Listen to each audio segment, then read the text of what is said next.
தினம் ஒரு அரசியல் என்பதை போல் இன்று நாட்டு நடப்பை பற்றி நாம் தெரிந்து கொள்ளலாம். இப்பொழுது தொடக்கப்பள்ளி, அதாவது ஆரம்ப பள்ளி, இதில் படித்தவர்கள் நாட்டை ஆண்டார்கள் என்பது வரலாறு. இன்று எத்தனையோ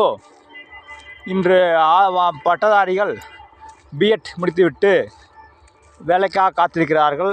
ஆனால் இப்பொழுது ஒரு உதாரணத்திற்கு எம்எல்ஏவாக, சட்டமன்ற உறுப்பினராக வந்தால் அவர் ஒரு மழலையர் பள்ளியை தொடங்கி விடுகிறார். எம்பி ஆனால் அவர் ஒரு மேல்நிலைப் பள்ளியை தொடங்கி விடுகிறார். ஒரு அமைச்சராக வந்தால் கல்லூரியை தொடங்கி விடுகிறார்கள். மேலும் பல்கலைக்கழகம் கூட தொடங்கி விடுகிறார்கள். இப்படி கல்வி என்பது வியாபாரமாகிவிட்டது.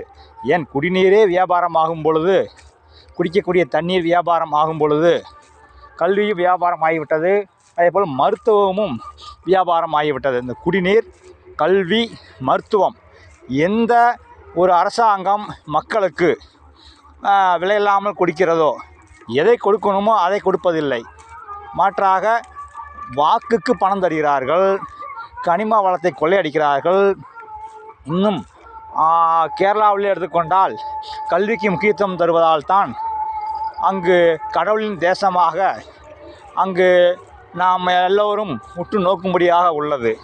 கல்வி என்பது மிக முக்கியமான ஒன்றாக கருதப்படுகிற வேளையில், தொடக்கப்பள்ளியில் இன்று வாங்கக்கூடிய ஆசிரியரின் சம்பளம், இடைநிலை ஆசிரியர் குறைந்தது 45,000 50,000 வாங்குகிறார்.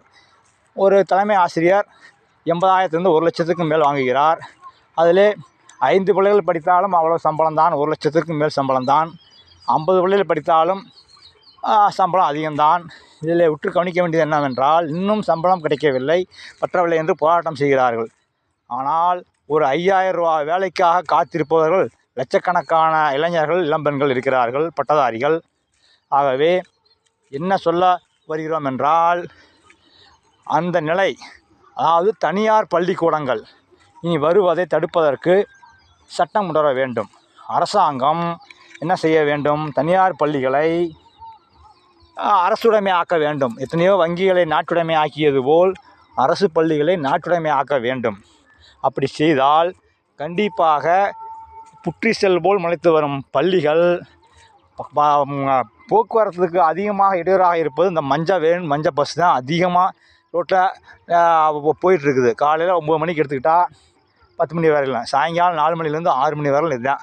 பூரா கல்வி என்பது வியாபாரம் ஆகிவிட்டது. நாடு முன்னேற வேண்டும் என்றால் அரசாங்கம் கல்வியை சுதந்திரமாக, விலையில்லாமல் இலவசமாக கொடுக்க வேண்டும். குடிநீரை இலவசமாக கொடுக்க வேண்டும். சுகாதாரத்தை இலவசமாக கொடுக்க வேண்டும். அதுதான் உண்மையான அரசனுக்கு அழகு. நான் சொல்கிறோம், வரப்பு உயர்ந்தால் நீர் உயரும் என்கிறோம். வரப்பு என்றால் கல்வி என்று வைத்துக்கொள்வோம். கல்வி உயர்ந்தால் அவனுடைய அறிவு உயரும். நீர் உயர்ந்தால் நெல் உயரும் என்பார்கள். அப்போ என்ன செய்யணும்? ஒரு மருத்துவம் உயர்ந்தால் யார் உயர்வா? நெல்மணிகள் போல் மக்கள் உயர்வார்கள். அல்ல, மக்கள் உயர்ந்தால் அரசன் உயர்வான், நாடு முன்னேறும் என்பதற்கு சான்றாக இன்று மழலையர் பள்ளிகள் அதிகம்.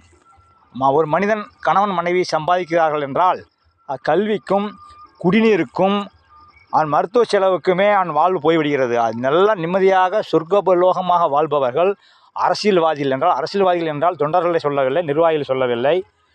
ஒரு எம்எல்ஏ, எம்பியாக வருபவர்கள், அமைச்சராக வருபவர்கள் கொள்ளையடித்து சுகபோக வாழ்க்கையை அனுபவிக்கிறார்கள்.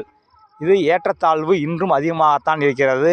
செந்தமிழன் சீமான் சொல்வதைப் போல் என்ன செய்ய வேண்டுமென்றால், நிச்சயமாக குடிநீர் விற்பவன் தண்டிக்கப்பட வேண்டும்.